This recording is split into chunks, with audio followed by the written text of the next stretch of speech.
Today we are reviewing the lecture unit 2026-09 और data बिल्कुल कच्चे तेल यानी क्रूड ऑयल की तरह होता है ना? हाँ बिल्कुल, एकदम रॉ। राइट, रॉ फॉर्म में एकदम यूजलेस है, बस पड़ा रहता है। पर उसको रिफाइन करने के बाद ही इंजन दौड़ता है। तो आर प्रोग्रामिंग बेसिकली वो रिफाइनरी है। और आज इस मास्टर क्लास डीप डाइव में हम इस रिफाइनरी के सबसे बेसिक वॉल्व्स और पाइप्स को समझने वाले हैं, यानी इनपुट्स और लूप्स। और यार एक बात हमेशा ध्यान रखनी चाहिए, डेटा के साथ थोड़ी मस्ती करनी पड़ती है, तभी वो अपने सीक्रेट्स रिवील करता है। मस्ती करनी पड़ती है, राइट? हाँ, मतलब अगर स्ट्रिक्ट रहेंगे तो सिर्फ एरर मैसेजेस ही मिलेंगे, थोड़ा प्ले अराउंड करना पड़ता है। सही बात है। इंडस्ट्री में इस क्रूड ऑयल को रिफाइन करने के प्रोसेस को हम डेटा प्री प्रोसेसिंग कहते हैं। फाउंडेशन स्ट्रांग होना बहुत जरूरी है। बिना बेसिक डेटा स्ट्रक्चर्स और कंट्रोल फ्लोज को समझे एडवांस मशीन लर्निंग या डेटा वेयरहाउसिंग की तरफ बढ़ना लगभग नामुमकिन है। ओह एब्सोल्युटली, नामुमकिन ही है। हाँ, क्योंकि पहले ये देखना पड़ता है कि डेटा कैप्चर, क्लीन और मैनिपुलेट कैसे होता है, तभी तो नॉलेज डिस्कवरी का प्रोसेस शुरू हो सकता है, राइट? एग्जैक्टली। तो let's unpack the March 9th session. है। इस सेशन का मेन फोकस था कि यूजर से इनपुट कैसे लिया जाए और उस इनपुट के हिसाब से कोड का लॉजिकल फ्लो कैसे कंट्रोल किया जाए। रीड लाइन फंक्शन वाला पार्ट। हाँ वही, आर कंसोल में इनपुट लेने के लिए रीड लाइन फंक्शन का यूज होता है। ये फंक्शन लिटरली स्क्रिप्ट की एग्जीक्यूशन को पॉज कर देता है और वेट करता है कि यूजर कुछ टाइप करे और एंटर हिट करे। पर इसमें एक बहुत बड़ा कैच है। बाय डिफॉल्ट स्ट्रिंग कैप्चर करना। बिल्कुल, रीड लाइन बाय डिफॉल्ट सब कुछ एज अ स्ट्रिंग या कैरेक्टर कैप्चर करता है। ये बिल्कुल उस डेट की तरह है जो सिर्फ बातें बनाता है पर एक्चुअल नंबर्स कभी नहीं देता। ओह गॉड, हाँ। है ना?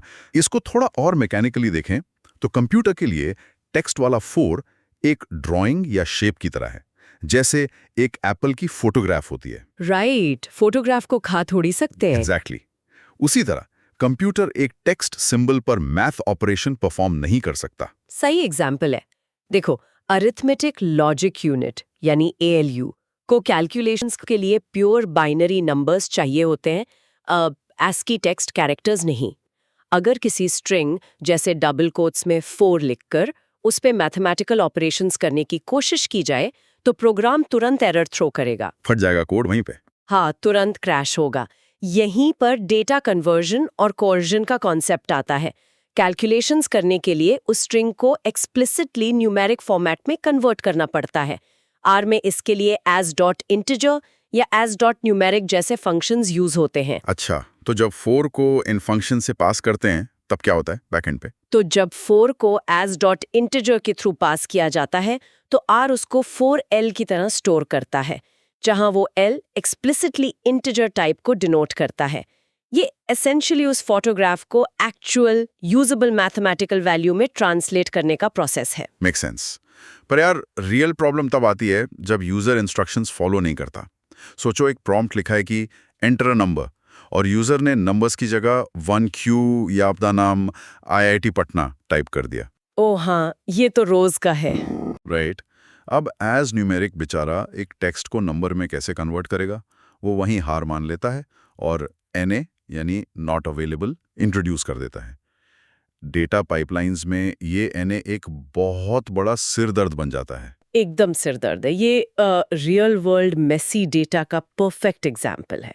हाँ। एंड कैम्बर टेक्स्ट बुक के चैप्टर 3 में KDD यानी knowledge discovery from data process के अंडर इसको एक्सटेंसिवली डिस्कस किया गया है। KDD का डेटा क्लीनिंग स्टेप ना? हाँ, डेटा क्लीनिंग स्टेप इसीलिए इतना जरूरी है क्योंकि रियल वर्ल्ड डेटा ऐसी ही इनकंसिस्टेंसीज से भरा होता है। मिसिंग वैल्यूज होंगे, नॉइज होगा और इनपुट एरर्स तो कॉमन है। जब कोवर्जन फेल होता है और NA इंट्रोड्यूस होता है तो वो एक इनवैलिड वैल्यू बन जाता है और उसका रिपल इफेक्ट बहुत खराब होता है। बहुत खराब। अगर ध्यान ना दिया जाए तो एक सिंगल NA पूरी मिलियन रो डेटा सेट के मीन या सम कैलकुलेशन को करप्ट करके फाइनल रिजल्ट को भी NA बना सकता है। मतलब एक छोटी सी गलती और पूरी pipeline garbage in garbage out बन जाएगी। एग्जैक्टली। तो इस पाइपलाइन क्रैश से बचने के लिए कोड को स्मार्ट बनाना पड़ता है।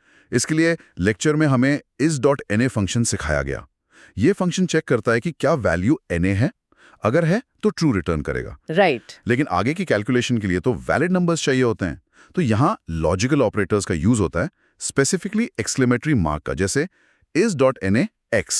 एक्सक्लेमेटरी मार्क का मतलब प्रोग्रामिंग में नॉट होता है। नॉट एन हाँ। तो बेसिकली ये कंडीशन चेक कर रही है कि make sure the value is not N N A. अगर वैलिड नंबर है तभी प्रोग्राम आगे बढ़ेगा, वरना यूजर को एरर मैसेज दिखा दिया जाएगा कि invalid input, please enter a valid number. ये प्रोएक्टिव एरर हैंडलिंग ही एक फ्रेजाइल स्क्रिप्ट और इंडस्ट्रियल ग्रेड एप्लीकेशन के बीच का डिफरेंस है। स्टेबिलिटी के लिए हर एज केस को हैंडल करना पड़ता है। अब एक बार वैलिड इनपुट मिल गया तो उसको वापस कंसोल पर डिस्प्ले करना होता है कॉन्टेक्स्ट के साथ। यहाँ R और पाइथन के बीच एक बहुत डिस्टिंक्ट सिंटैक्टिक डिफरेंस सामने आता है। ओह यस, पाइथन डेवलपर्स हमेशा इसमें फंसते हैं, आर में आके। हर बार पाइथन में सीधा प्रिंट फंक्शन के अंदर टेक्स्ट और वेरिएबल को कॉमा लगाकर मिक्स किया जा सकता है, पर आर थोड़ा नखरे वाला इस मामले में। नखरे वाला, हाँ सही वर्ड है। अगर आर में प्रिंट लगा के एक स्ट्रिंग और वेरिएबल को एक साथ आउटपुट करने की कोशिश की जाए तो सीधा सिंटैक्स एरर आता है। आर में मल्टीपल एलिमेंट्स को जोड़ने के लिए यानी कॉन्कैटिनेशन के लिए कैट फंक्शन यूज करना पड़ता है। हाँ, कैट यानी कॉन्कैटिनेट। जैसे वेलकम, नेम, तब जाके कंसोल पर प्रॉपर्ली फॉर्मेटेड मैसेज प्रिंट होता है। ये छोटी छोटी डिटेल्स ही लैंग्वेज की मास्टरी डिफाइन कर दी है ना। बिल्कुल, आउटपुट फॉर्मेटिंग के लिए ये क्वर्क समझना जरूरी है। इसके बाद लेक्चर में प्रोग्राम के डिसीजन मेकिंग प्रोसेस पर फोकस शिफ्ट होता है। कंडीशनल स्टेटमेंट्स जैसे इफ, एल्स इफ और एल्स। ये पार्ट पूरा एल्गोरिथमिक और लॉजिकल थिंकिंग पर बेस्ड है। लेक्चर में एक बहुत प्रैक्टिकल लॉजिक बिल्डिंग एक्सरसाइज थी। 3 नंबर्स में से सबसे बड़ा नंबर फाइंड करना। Classic problem. क्लासिक एकदम। पहले स्टेप में इफ कंडीशन लगाई जाती है, इफ एक्स वाई। अगर ये स्टेटमेंट ट्रू है तो कोड इफ ब्लॉक के अंदर एंटर करेगा और एक और नेस्टेड चेक आएगा, if x Z. Right, CPU level पर देखा जाए तो ये ब्रांचिंग हो रही है। हाँ, ब्रांचिंग है। अगर दोनों बातें सच हैं तो लार्जेस्ट वैल्यू एक्स हो गई, पर अगर एक्स वाई से तो बड़ा है लेकिन जेड से छोटा निकला तो जेड लार्जेस्ट हो गया। और अगर पहली कंडीशन ही फेल हो गई, मतलब वाई एक्स से बड़ा है, तो कोड डायरेक्ट एल्स इफ या एल्स ब्लॉक में जंप करेगा और वाई को जेड से कंपेयर करेगा। ये बिल्कुल एक डिसीजन ट्री की तरह स्टेप बाय स्टेप फिल्टर करता है। लेकिन यहां मेरा एक कंसेप्चुअल डाउट आना बहुत नेचुरल है। सिर्फ बेसिक इफ एल्स पर इतना फोकस क्यों? रियल इंडस्ट्रियल स्केल पर, जैसे किसी ई कॉमर्स डेटा वेयरहाउस में जहां मिलियंस ऑफ ट्रांजैक्शंस होती हैं, वहां हर एक वैल्यू को ऐसे मैन्युअली इफ एल्स लगाकर चेक करना तो प्रैक्टिकली इम्पॉसिबल है। इम्पॉसिबली है, हाँ। तो ये एटॉमिक लॉजिक बड़े स्केल पर कैसे काम करता है? देखो, इंडस्ट्रियल स्केल पर सीक्वेंशियल इफ एल्स स्टेटमेंट्स लिखना बिल्कुल इनएफिशिएंट होगा, पर ये बेसिक कंडीशनल ब्लॉक्स ही कंसेप्चुअल फाउंडेशन है।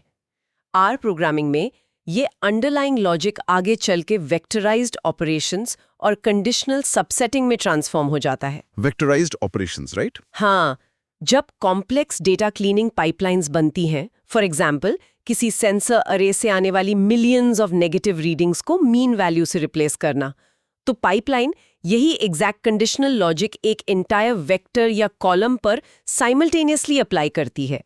इस एटॉमिक लेवल लॉजिक को मास्टर किए बिना मैसिव डेटा फ्रेम्स पर वेक्टराइज्ड फिल्टरिंग लगाना पॉसिबल नहीं है। ओह, अच्छा। तो लॉजिक वही रहता है, बस अप्लाई करने का स्केल बढ़ जाता है।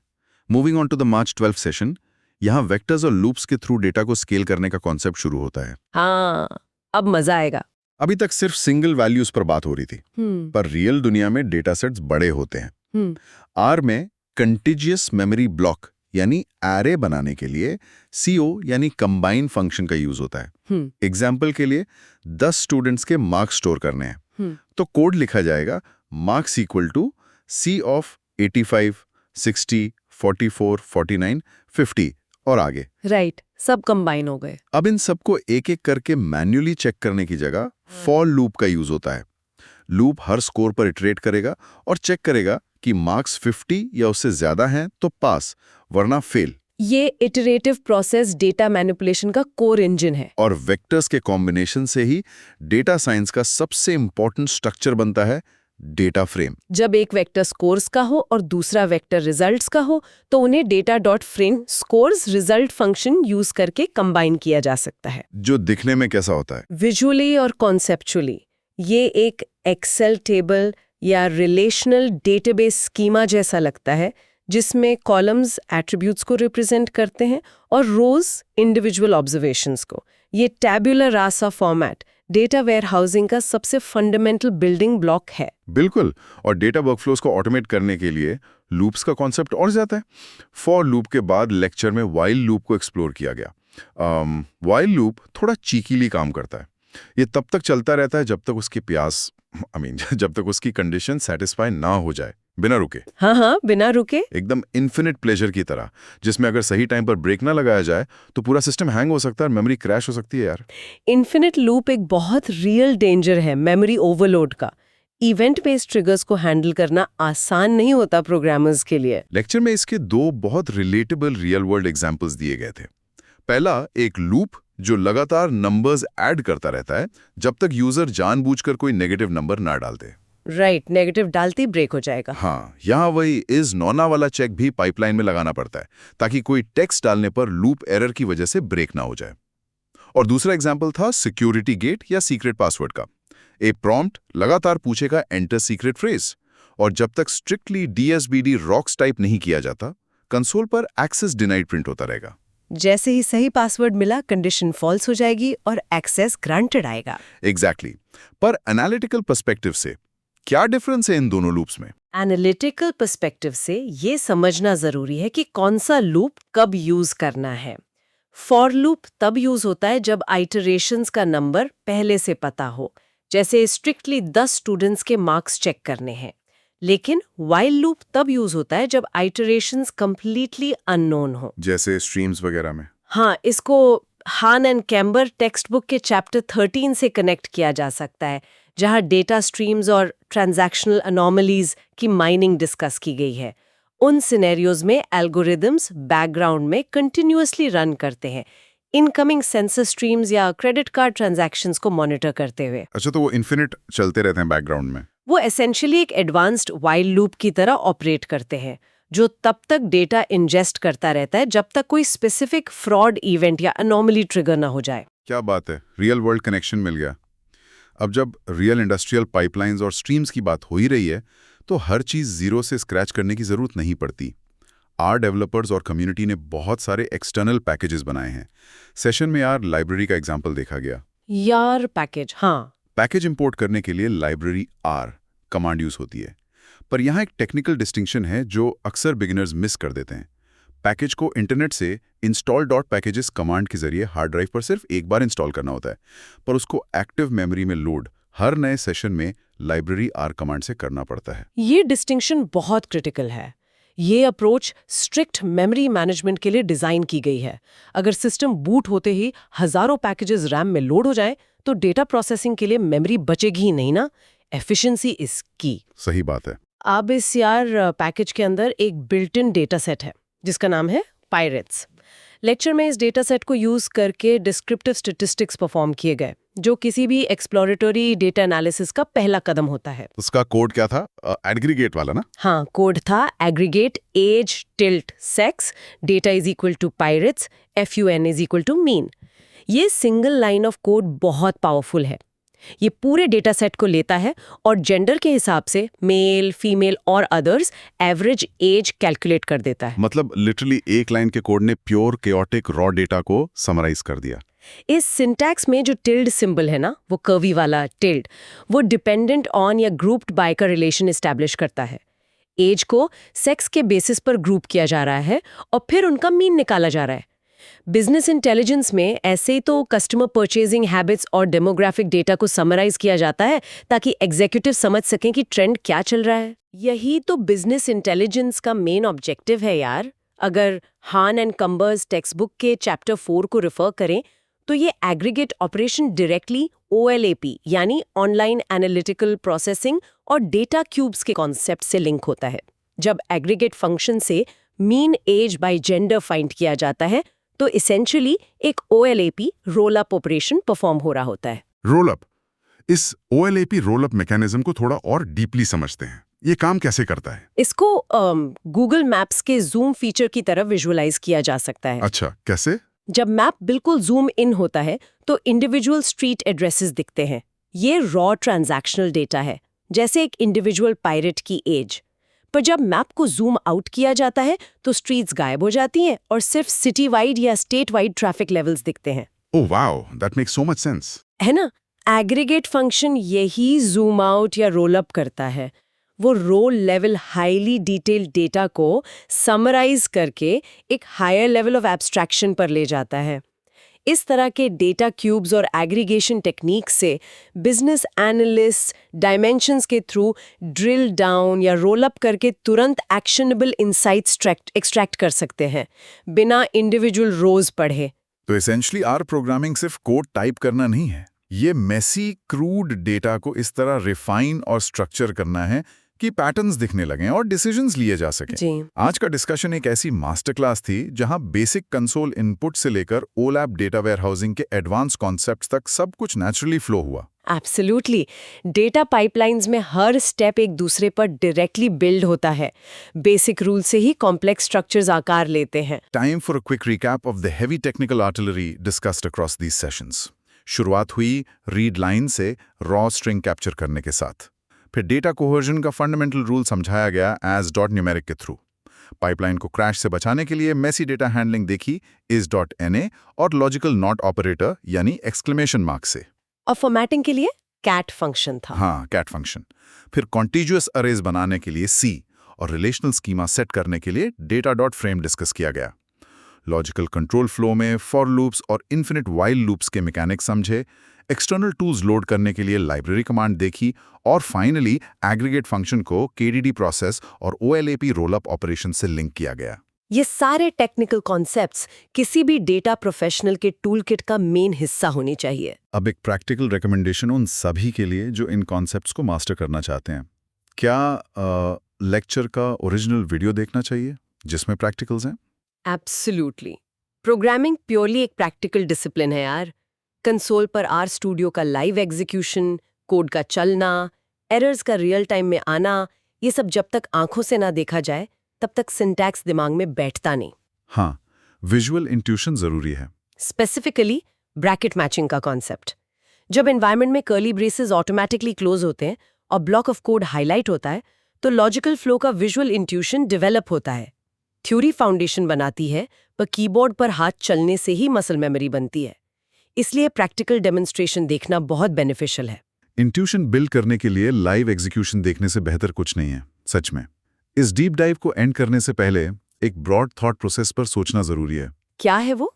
इन लेक्चर्स में डेटा को क्लीन करने और पैटर्न्स ढूंढने के लिए लूप्स और कंडीशनल स्टेटमेंट्स का यूज किया गया। इफ और एल्स के जरिए explicit human written rules define किए गए।